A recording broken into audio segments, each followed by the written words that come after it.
Hello student, कैसे हैं आप सब। एक बार पुनः आप सभी का आपके अपने चैनल शिव कोचिंग क्लासेस पर स्वागत है। और आज का टॉपिक है अवकलन के अनुप्रयोग में एक्सरसाइज 6.4 का प्रवणता कैसे निकालते हैं। आपके पास एक अवकल समीकरण दे के रखा है, देख सकते हैं। वक्र y बराबर x³ - 3x+2 की स्पर्श रेखा की प्रवणता उस बिंदु पर ज्ञात कीजिए जिसका निर्देशांक x अक्ष पर कितना है, 3 है। थोड़ा सा ब्लर मार रहा होगा, मैं समझ सकता हूँ, क्योंकि स्टूडेंट क्या है, लाइट की प्रॉब्लम है, इसलिए आप लोग इतने में ही थोड़ा सा अच्छे से पढ़ाई करिएगा। चलिए देखते हैं। तो पहला क्वेश्चन, वक्र देके रखा है y बराबर x³ - 3x+2 की स्पर्श रेखा की प्रवणता उस बिंदु पर ज्ञात कीजिए जिसका x अक्ष पर निर्देशांक 3 है। इतना क्लियर है। तो अब इसके आगे हल करते हैं। तो ध्यान दीजिएगा, हल y बराबर कितना हो जाएगा, y बराबर x³ - 3x+2। क्लियर। ये आपके पास देके रखा है, इसको आपको क्या करना है कि दोनों पक्षों में x के सापेक्ष अवकलन कर देना है। तो दोनों पक्षों में किसके सापेक्ष, x के सापेक्ष क्या करने पर, अवकलन करने पर कर दीजिए अवकलन। तो कितना हो जाएगा, d/dx x³ - 3x+2 और इक्वल में कितना हो जाएगा, d/dx और यहाँ पे y हो जाएगा। अब इस पर क्या करेंगे, x के सापेक्ष अवकलन कर देते हैं। तो dy/dx रहने दीजिए। यहाँ पर देखिए x³ का अवकलन कितना होता है, 3x² होता है, और यहाँ पर x का अवकलन कितना होता है, 1। तो ये हो गया आपका कंप्लीट। अब यहाँ पर केवल आपको प्रवणता निकालना है कितने पर, x बराबर 3 पर। तो यहाँ पर एक लाइन लिख सकते हैं, x बराबर 3 पर स्पर्श रेखा की प्रवणता, स्पर्श रेखा की प्रवणता कंप्लीट। अब स्टूडेंट रख दीजिए। तो देखिएगा dy/dx x बराबर कितना रखना है, 3 रखना है। तो कितना हो जाएगा, 3 × 3 का वर्ग - 3, 3 × 9 = 27, और 27 में 3 घटाओगे तो कितना आ जाएगा, 24। और यही आपका आंसर हो गया पहले क्वेश्चन का आंसर। छोटा सा क्वेश्चन है मेरे भाइयों, प्रवणता निकालने को आएगा। यदि सिंपल सा आपके पास क्या है, एक अवकल समीकरण है, तो उसको अवकलन कर दीजिए और x का वैल्यू पुट कर दीजिए, आपका आंसर आ जाएगा। इतना इजी क्वेश्चन आपसे सिंपल तरीके से बन जाना चाहिए। और क्वेश्चन इसी तरह पूछा जाता है, आपके पास एक निर्देशांक दे देगा और बोल देगा इस पर क्या करना है, प्रवणता निकालना है। तो आशा करता हूं कि पहला क्वेश्चन सिंपल है, जो कि आपसे बन जाएगा।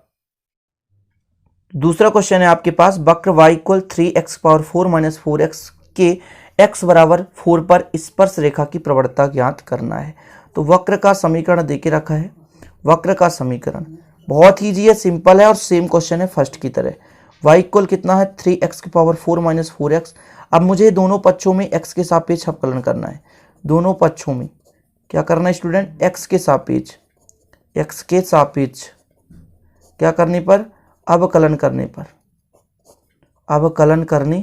पर कर दीजिए अवकलन। तो कितना हो जाएगा, dy/dx हो जाएगा, 3x⁴ - 4x हो जाएगा।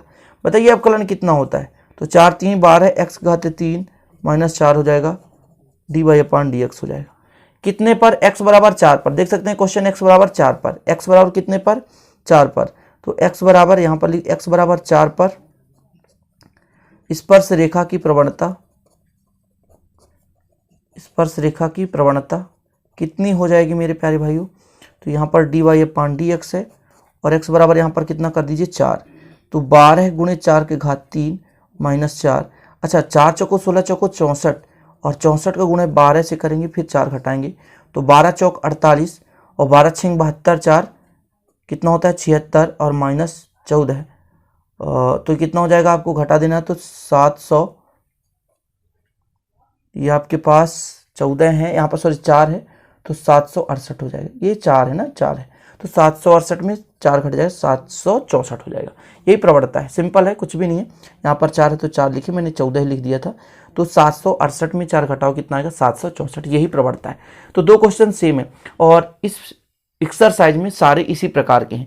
वक्र देके रखेगा और फिर स्पर्श रेखा से क्या निकालना है, प्रवणता निकालना है। तो दूसरे टाइप के क्वेश्चन चलिए देखते हैं।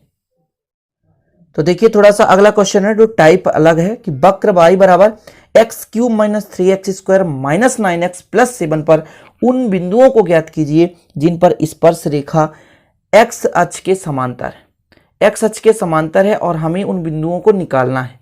तो ध्यान दीजिएगा, आप सबसे पहला पॉइंट तो यही है कि दिया गया वक्र का समीकरण है उसको फिर क्या करना है, दिया गया वक्र का समीकरण कितना है, y बराबर x cube minus 3x square minus 9x plus 7। फिर क्या करना है, दोनों पक्षों में x के सापेक्ष अवकलन कर देना है, D Y upon D X, तो डी अपॉन डी एक्स हो जाएगा X cube minus 3x square minus 9x plus 7। यहाँ तक तो सिंपल है। कोई भी आपके पास क्वेश्चन आ जाए, स्पर्श रेखा का समीकरण दिया रहे तो आपको सीधा कर देना है, क्या वक्र का समीकरण में सीधा स्टूडेंट आपको अवकलन कर देना है यदि प्रवणता फाइंड करना है तो।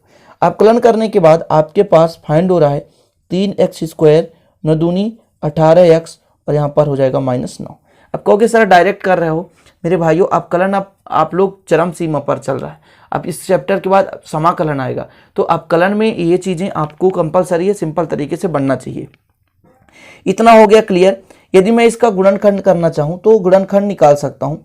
यहाँ पर क्यूब था ना स्टूडेंट, तो एक काम करते हैं, यहाँ पर इन दोनों में से कुछ कॉमन आ रहा है, यदि नहीं आ रहा है यहाँ पर 8 है और जबकि 8 होना नहीं चाहिए, 3 दूना 6 होना चाहिए, 3 दूना 6 होना चाहिए, तो 3 कॉमन ले लें तो यहाँ एक्स स्क्वायर माइनस 2x और स्टूडेंट यहाँ पे 3 बचेगा। इसको तोड़ना पड़ेगा, तोड़ेंगे तो जानते हैं कितना आएगा, डायरेक्ट मैं कर रहा हूँ, ये आएगा स्टूडेंट x माइनस 3 और x धन 1। गुणनखंड तोड़ सकते हैं ना, जोड़ने घटाने पर 2 आए और गुणा करने पर 3 आए, तो 3 में 1 घटाएंगे 2 आएगा, 3 1 कम 3। ये आपको मैंने डायरेक्ट करके दिखा दिया, तो ये आपके पास फाइंड हो चुका है D Y upon D X. ये आपके पास एक समीकरण आया। अब बोलता क्या है कि स्पर्श रेखा x अक्ष के समांतर है, x अक्ष के समांतर है, ध्यान दीजिएगा x अक्ष के समानांतर है, मतलब student D Y upon D X equal 0, D Y upon D X equal 0, X अक्ष के समांतर बोल रहा है, इसलिए मैं कह रहा हूं कि D Y upon D X equal 0 होगा।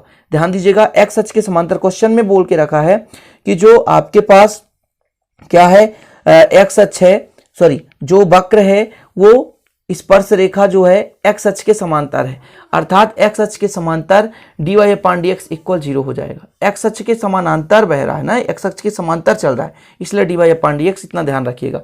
ये चीज हमेशा याद रखना है। यदि वाई अक्ष के समांतर होता है स्टूडेंट तो D X upon D Y 0 कर देते, लेकिन यहाँ पर एक्स अक्ष के समांतर तो D Y upon D X equal 0। तो यहाँ पर मैं आपको यहाँ पर बताता हूँ कि आपको क्या लिखना है, थोड़ा सा यहाँ पे लिख देना है कि चूंकि स्पर्श रेखा एक्स अक्ष के समांतर, एक्स अक्ष के समांतर है मेरे प्यारे भाइयों, तो D Y upon D X कितना हो जाएगा, 0 हो जाएगा। इसलिए जो 3 है फिर x माइनस एक्स प्लस 1 है और x माइनस 3 है वो किसके बराबर 0 हो जाएगा। तो इन दोनों का यदि हम कंपेयर करेंगे 0 से तो x बराबर स्टूडेंट एक वैल्यू आएगा -1 है ना, और फिर x बराबर आएगा 3, यानी 2 मान आ चुके हैं, एक आ चुका -1 और एक आ चुका है 3। अब हमको क्या निकालना है, बिंदु निकालना है स्पर्श रेखा पर, मतलब जो वक्र दिया गया उस पर बिंदु निकालना है। तो पहला आपका जब x बराबर 3 हो तो y बराबर बता सकते हैं आप, जो आपका इक्वेशन दे के रखा है शुरू में x क्यूब मतलब 3 का क्यूब माइनस 3 इंटू 3 का स्क्वायर माइनस 9 गुणे 3 और धन 7, 3 त्रिकाई 9 त्रिक 27, 3 त्रिकाई 9 त्रिक 27, 9 त्रिक 27 धन 7 है ना, यहाँ पर देख सकते हैं। अब इसको स्टूडेंट थोड़ा सा काट दें, 27 से 27 मतलब -20 आ चुका है, एक बिंदु आ चुका है। दूसरा स्टेज आपका जब हम रखेंगे क्या स्टूडेंट, x बराबर -1 हो तो y बराबर कितना होगा, -1 का क्यूब 3 गुणे -1 का स्क्वायर 9 गुणे -1 धन 7। हल करें, -1 का क्यूब -1 आता है और यहाँ पर -3 रहेगा, ऋण ऋण धन हो जाएगा, 9 1 कम 9 धन 7। यहाँ पर देख सकते हैं 3 1 4, 5 में 4 9 में 4 घटा देंगे 5 और 7 5 13, 7 5 12, ये आ चुका है 12। यानी स्टूडेंट बिंदुओं को फाइंड करना था, तो जब हमने 3 रखा तो -20 आया और -1 रखा तो 12 आया। तो अब यहाँ पर कर सकते हैं, आप लिख सकते हैं कि बिंदुओं 3 और -20 है और कितना स्टूडेंट -1 से 12 पर स्पर्श रेखाएं किसमें, एक्स अक्ष के समांतर होंगी, समांतर होंगी। ठीक है, नहीं दिख रहा होगा, इतना आपको लिखना है। ये देखिए थोड़ा सा लगता था कठिन है, लेकिन कठिन नहीं है। यहाँ पर ध्यान रखना है एक्स अक्ष के समानांतर था तो हमने dy अपॉन dx इक्वल 0 कर दिया। x की वैल्यू पुट कर मतलब dy अपॉन dx इक्वल 0 करके x की वैल्यू फाइंड कर ली, और जो x की वैल्यू फाइंड हुई वो वक्र में हमने रख दी। और इस प्रकार से स्टूडेंट वो बिंदु भी आ चुके हैं जो कि स्पर्श रेखा यानी मतलब समानांतर हैं वक्र के साथ। ठीक है, वो बिंदु हैं, उन बिंदुओं को मिलाने वाली एक स्पर्श रेखा है। तो इस प्रकार से ये क्वेश्चन कंप्लीट हो चुका। थोड़ा सा टफ लगा करता, लेकिन टफ होता नहीं। तो आशा करता हूँ ये क्वेश्चन सिंपल तरीके से बन जाएगा। अगला क्वेश्चन है वक्र y equal x cube minus 11x धन 5 को उस बिंदु को ज्ञात कीजिए, मतलब पर उस बिंदु को ज्ञात कीजिए, यहाँ पर होना चाहिए, जिस पर स्पर्श रेखा y इक्वल एक्स माइनस 11 है। यहाँ पर स्टूडेंट स्पर्श रेखा दे के रखा है। अभी तक स्पर्श रेखा एक सिंपल दे देता था x का मान, लेकिन इस पे स्पर्श रेखा है और स्पर्श रेखा की हमको प्रवणता निकालनी है। ध्यान दीजिएगा, मैं वो भी चीज करके दिखाऊंगा, बस सिंपल तरीके से आप इसे अंत तक समझते रहो। सबसे पहले आपको करना क्या है कि जो भी दिया गया वक्र है उसको x के सापेक्ष अवकलन कर देना है। दिया गया वक्र y equal x cube minus 11x plus 5 है। dy अपॉन dx आपको निकालना है। क्या निकालना है? dy upon dx। तो निकाल दीजिए d upon dx, x cube minus 11 x धन 5। इसको जब आप हल करेंगे तो 3x स्क्वायर हो जाएगा माइनस 11 हो जाएगा। ये किसका मान आ चुका है? dy अपॉन dx का मान आ चुका है। अब इसको करना क्या है? स्पर्श रेखा की प्रवणता निकालनी है। स्पर्श रेखा कितना है देख सकते हैं आप। स्पर्श रेखा कितना है स्टूडेंट? तो आपके पास है y इक्वल एक्स माइनस 11। अब थोड़ा सा ध्यान दीजिएगा, एक रेखा का समीकरण होता है, रेखा का समीकरण, यदि 11th क्लास में आप लोगों ने अच्छे से मैथ पढ़ा होगा तो y बराबर mx प्लस c होता है। और इसकी जो कंपेयर करते हैं, जहां m क्या होता है? प्रवणता होता है। जहां m क्या है? प्रवणता होता है। और इसी m को dy अपॉन dx से दर्शाते हैं मेरे प्यारे भाइयों। ध्यान दीजिएगा, तो यहां पर mx, m का मान यहां पर 1 है और dy अपॉन dx का मान कितना हो जाएगा? 1 हो जाएगा। तो यहां पर मैं कह देता हूं कि स्पर्श रेखा का प्रवणता कितना होगा? स्पर्श रेखा का प्रवणता dy अपॉन dx हो जाएगा 1। अब जो पिछला क्वेश्चन था उसमें x अक्ष था और x अक्ष पे स्टूडेंट ध्यान दीजिएगा, जो आपका dy अपॉन dx था वो 0 था। ठीक है ना, क्योंकि x अक्ष से कोई दूरियां ही नहीं थी। चलिए, अब यहां पर स्पर्श रेखा की प्रवणता आ चुकी dy अपॉन dx। तो हमने कैसे निकाला? ए आपके पास रेखा का समीकरण y बराबर mx प्लस c होता है। जो x का गुणांक m होता है वही रेखा का प्रवणता होता है, जिसको हम टेन थीटा से भी डिनोट करते हैं और dy अपॉन dx से भी डिनोट करते हैं। यहाँ पर dy अपॉन dx का वैल्यू 1 हो चुका है, तो आप लोगों को यहाँ पर कंफ्यूजन नहीं होगी। आशा करता हूँ कि कहाँ से आ गया dy upon dx। Complete student, तो आप वैल्यू पुट कर दो dy अपॉन dx का, तो 3x स्क्वायर माइनस 11 बराबर 1 मेरे प्यारे भाइयों। तो 3x स्क्वायर 11 जाकर जुड़ जाएगा तो 12 हो जाएगा। तो x स्क्वायर 3 इधर डिवाइड हो जाएगा तो 4 आ जाएगा। कुल मिलाकर जो x की वैल्यू आई प्लस माइनस 2, यानी 2 का वर्ग करेंगे तो भी 4 आएगा, माइनस 2 का वर्ग करेंगे तो भी 4 आएगा। इस प्रकार से x के 2 वैल्यू फाइंड हो चुके हैं। हमको स्पर्श रेखाएं निकालनी है। तो जब क्या करेंगे, x बराबर प्लस 2 लेते हैं, बोले तो y बराबर कितना आएगा मेरे प्यारे भाइयों? तो x की जगह कितना रखना है? 3 रखना है। तो 3 का क्यूब माइनस 11 गुणे 2 धन 5 हो गया। तो कितना होगा? 3 त्रिकाई 9 त्रिक 27 और 11 दूनी 22 धन 5। अच्छा, यहां पर यदि करें तो 27 और 5 कितना हो जाएगा? 32। और 32 में यदि 27 और 5 कितना होगा? 32। 32 में 22 घटा दें तो यहां पर कुछ गड़बड़ नजर आ रहा है थोड़ा सा। यहां पर 2 होना चाहिए मेरे प्यारे भाइयों। तो 2 का 3 बार होगा तो 8 होगा। यहीं पे थोड़ा सा मिस्टेक था। अब देखिए 8 5 13 और 22 घटाएंगे तो माइनस 9 आएगा। थोड़ा सा कहीं पे यदि प्लस माइनस गड़बड़ हो गया तो क्वेश्चन का आंसर जो है गलत हो जाएगा। अब दूसरा आपका कंडीशन है कि x बराबर कितना रख दें? -2। तो y बराबर कितना हो जाएगा? -2 का क्यूब 11 गुणे -2 धन 5 हो जाएगा। ठीक, अब 2 का 3 बार तो 8 हो जाएगा, वो भी -8 होगा। 11 दूनी 22 हो जाएगा और धन 5 हो जाएगा। इसको हल करें तो कितना हो जाएगा 22 और 5 27 और 27 में 8 घटा दोगे तो आ जाएगा 19। अब देख सकते हो x बराबर 2 रखा तो -9 आया और x बराबर -2 रखा तो 19 आया। अब आप लिख सकते हो कि जो अभीष्ट बिंदु हैं कौन कौन से हैं। आपके पास है एक तो x बराबर 2 -9 और -2 और 19। यहाँ पर मैं आपको बता देता हूँ कि जो स्पर्श रेखा है y बराबर mx + c, तो यहाँ पर जो -2 है वो संतुष्ट नहीं करेगा। देख सकते हैं आप, चाहे वैल्यू पुट कर भी रख सकते हैं। तो मैं आपको चेक करके बता देता हूँ कि जैसे स्पर्श रेखा आपके पास कितना है y बराबर x - 11 देख सकते हैं क्वेश्चन में। ठीक है, तो ये भी तो पता होना चाहिए ना कि क्या दोनों वैल्यू मतलब दोनों पक्षों मान रखने पर बराबर आ रहे हैं। देखिए 2 रखिए और -9, तो ये x बराबर 2 रख दें, है ना, और इधर -9, तो क्या बराबर आ रहा है -9 बराबर, ये सही है। अब इस पे चेक करो तो x बराबर कितना रखना, -2 -11 बराबर इधर 19 बराबर -13, जी नहीं, तो ये बराबर नहीं आ रहा। मतलब देख सकते हैं ये वाला जो है स्पर्श रेखा को संतुष्ट नहीं कर रहा है।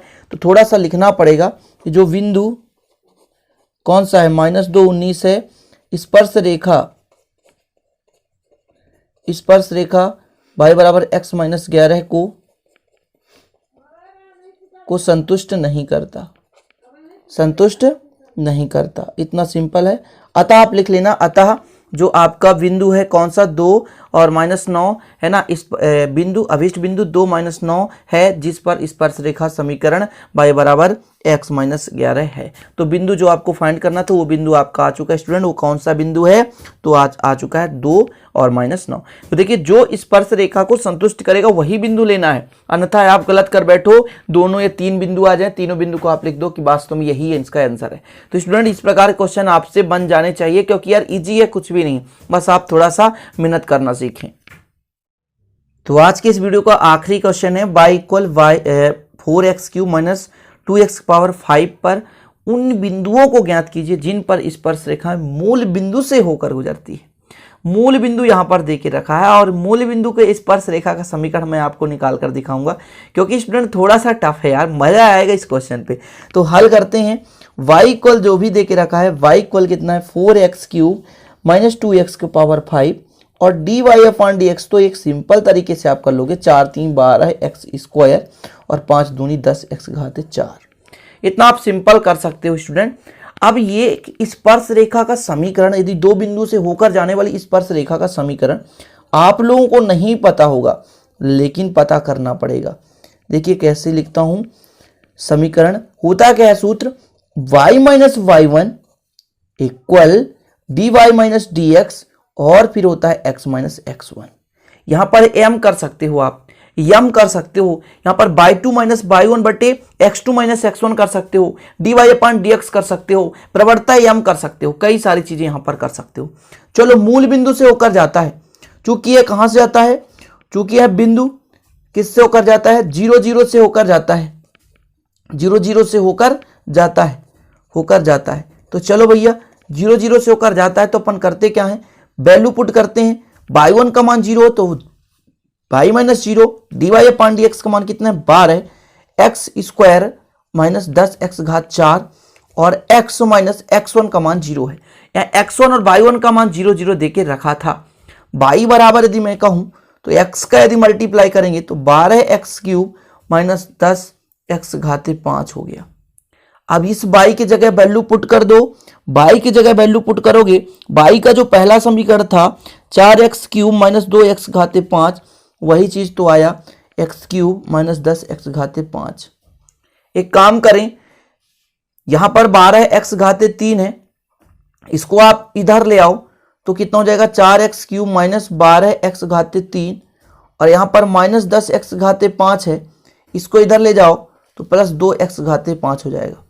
इस पे करोगे तो 8x⁵ आएगा और 10 2 कितना हो जाएगा स्टूडेंट 12, 10 में 2 कट जाएगा 8x⁵ कितना हो जाएगा 5। यहां से ये कट गया, 8 से 8 कट गया, तो आपके पास कितना बचेगा x⁵, यहां पर कितना स्टूडेंट x⁵ 5 है और x⁵ यहां पर, तो यहां पर 1 बचेगा, यहां x⁵ 2 बचेगा, क्योंकि 3 इधर जाकर डिवाइड हो जाएगा, कट जाएगा, 2 बचेंगे। यानी यहाँ से यदि मैं x का वैल्यू आपसे कहूँ तो +-1 आएगा। x के दो मान आ चुके हैं, एक प्लस और एक माइनस। और यदि मैं कह दूं कि इसको और अलग मेथड से हल करता तो थोड़ा सा समझिएगा, ये x घाते 5 था, यहाँ x घाते कितना था 3 था, बराबर 0 कर देता। एक्स क्यूब कॉमन लेता तो एक्स स्क्वायर -1 बचता। फिर इसको तोड़ता स्टूडेंट तो हो जाता x -1 x +1 बराबर 0। तो आपके पास एक x का मान आता, x का मान आता 0 और एक x का मान आता -1 और एक x का मान आता +1। तीन वैल्यू आते और इन तीन वैल्यूओं को रखकर हम उन बिंदुओं को निकाल सकते हैं। फटाफट करते हैं एक एक लाइन पर कि जब x बराबर 0 रखेंगे तो y बराबर कितना हो जाएगा, 4 गुणे 0 का क्यूब मतलब 2 गुणे 0 के घाते 5, कुल मिलाकर ये 0 आ जाएगा। फिर x बराबर -1 रखें तब y बराबर कितना आएगा, 4 गुणे -1 घात 3 -2 गुणे -1 घाते 5, कुल मिलाकर आएगा स्टूडेंट 2 और यहाँ पर -1 के घाते 3 है ना, तो -1 घाते 3 तो माइनस दे देगा, ये भी माइनस माइनस प्लस दे देगा, तो -4 + 2 -2 आएगा। कैलकुलेशन बनना चाहिए यार, कैलकुलेशन आपसे बनना चाहिए। तब y बराबर कितना हो जाएगा, 4 1 के घाते 3 2 1 के घाते 5, तो 4 में 2 घटाएंगे 2 आ जाएगा। मतलब आपके पास तीन बिंदु आ गए। अभीष्ट बिंदु कौन कौन से आ गए, एक तो हमने रखा 0 तो 0 मिला, अभीष्ट ये 0 0, फिर हमने रखा -1 तो -2 मिला, फिर रखा हमने 1 तो 2 मिला, ये अभीष्ट बिंदु हैं। चलिए भैया, तो कैसा लगा आज का वीडियो यार, पसंद आया प्लीज लाइक कर देना। आशा करता हूँ कि जो प्रवणता से संबंधित क्वेश्चन पार्ट 1 है आपको समझ में आ गया होगा, और जो क्वेश्चन पूछे जाते हैं उस टाइप पे मैं क्वेश्चन लाया हूं, ज्यादा टफ लाने की कोशिश नहीं किया हूं। और इससे संबंधित जो भी क्वेश्चन मजेदार हैं इस एक्सरसाइज में मैं आपको करा दूंगा सिस्टमेटिक ढंग से, मेथड में करा रहा हूं, सारे मेथड के क्वेश्चन आप में अवेलेबल हैं, तो प्लीज इसे आप अच्छे से तैयार कर लो और आपके सिलेबस में, आपके चैप्टर में, आपके एक्सरसाइज में जो भी मिलता जुलता क्वेश्चन उसे करते रहो। मैं आपको इसी प्रकार क्वेश्चन और प्रोवाइड कराता रहूंगा। तो चलते हैं स्टूडेंट, फिर मिलते हैं अगले वीडियो में, तब तक ले जय हिंद, वंदे मातरम।